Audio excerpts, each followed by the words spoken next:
go back to all the things I said about, execution, failure to make bold choices, right?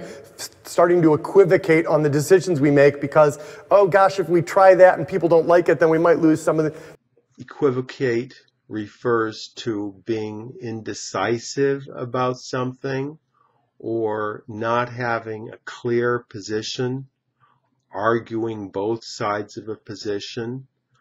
And it could be either to avoid making a decision, or it could also be to be deceptive or to mislead. So if someone equivocates, that it's not good. You don't want a politician or a business partner to equivocate. You want them to give a straight answer.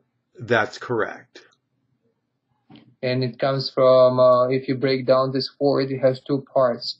Equi, which means both, and vocate, which means or equal. Equal, and vocate, which comes from vocal, to speak, right? Or voke, or to speak, right. So equal speak. It means that you're giving both sides equal treatment. Which really gives the overall vague idea of what you're trying to convey, because you're not saying much, you just cover everything.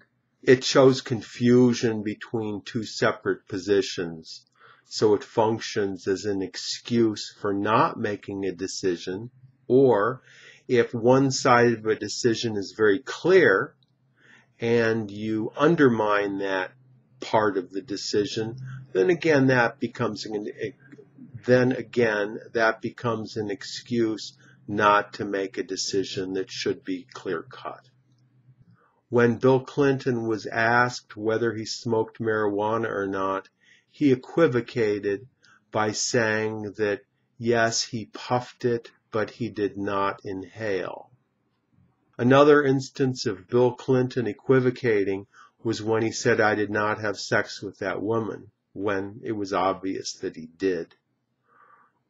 Another example of equivocation with Bill Clinton was when he said that something depended on what the meaning of is. When I asked my boss for a raise, he equivocated and said that he would consider giving me a raise next year, even though it was June when I asked him.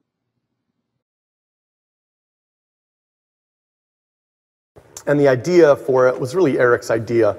The idea behind it was, in a world of syndicated content, if the future of content is distributed through things like RSS feeds, then there's going to be a need for some sort of clearinghouse to sit between publishers and subscribers to manage the distribution of the content.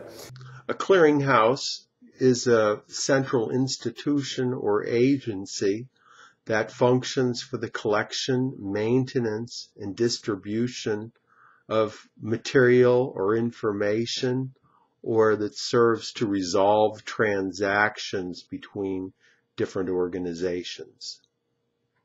So banks and other financial institutions have clearing houses, correct? That's correct. And part of the idea of the clearinghouse is that these third-party organizations function as neutral observers to the transactions.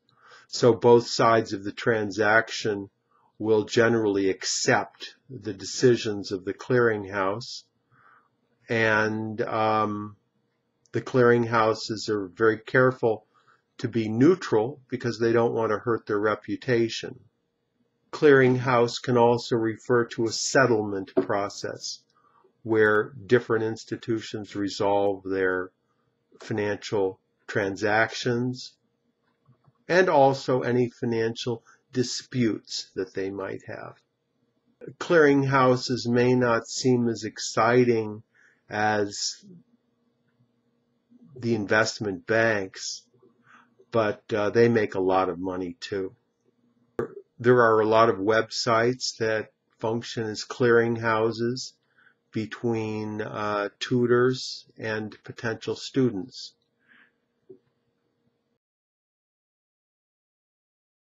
You know, if you can't measure it, you can't monetize it, so we'll have to, the first thing we should do is provide analytics for it. And he was right. I mean, he was very prescient about the need for that. A prescient refers to the ability to make observations that end up turning into reality. So you can say that someone is very prescient about the news. They can predict what will happen. And if you break down this word prescient, it has a prefix, pre, which means before. And then the second part, scient, it's related to also science. And it comes from Latin, which means to know. So prescient means basically before. I guess something you know before that happens, right? Exactly. And it's associated with someone being clairvoyant or having special abilities to read the future. But it's more closely associated with someone who just has pretty good knowledge and they're able to predict things. So great artists and scientists, let's say, of ancient times, such as Leonardo da Vinci, he had many prescient ideas. That's correct. It's important for business leaders to be prescient about the direction that their industry is going to take.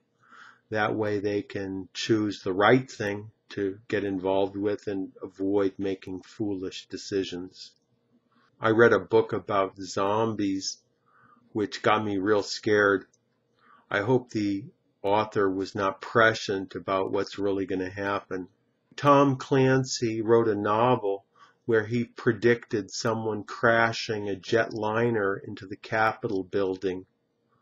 This was several years before 9/11, so he was considered prescient in his fiction. That's all for today. Tom Taylor is an ESL tutor. He teaches English in the United States and outside, all over the world, using Skype. He can be reached at his website, which is ESL-fullsteamahead.com. click on this link and check out his website and email with questions. Thank you, Tom, and I'll talk to you next time. Thank you.